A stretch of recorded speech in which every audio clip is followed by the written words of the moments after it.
Hello, good morning mga higala. Ngayong araw guys, magluto tayo ng magloba. Ayan guys, ang magloba, Arabic foods siya guys. Naka-prepare ng mga ingredient natin guys. Magisa muna tayo ng bawang, sibuyas, bago ilagay yung manok. And then, medyo okay na yung manok guys. Saka natin ilagay yung mga spices niya. Habang naghintay ako, naglaga din ako ng itlog ko para breakfast ko guys. Arabic spices yun guys. And then, nilagay din natin yung kamatis. Takpan muna natin saglit guys. And then, mag-add tayo ng water. Tapos, nag-prefer din ako ng talong and patata guys. Kasi ipiprito ko siya. Nakalimutan kong maglagay ng tomato paste. Kaya nag-add din ako guys.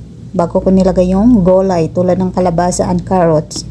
Pakuluan natin yan mabuti guys, palambutin hanggang yung water niya guys, konti na lang yung tubig matitira.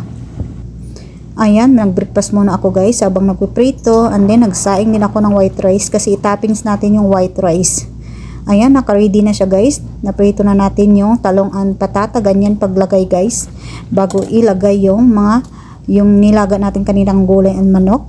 And then yung kanin guys, i-toppings natin sa taas, and then isalang natin ng 15 minutes, and then ready to serve na siya guys. And then nag-prepare din ako ng vegetable salads. Ayan na, ready na siya guys.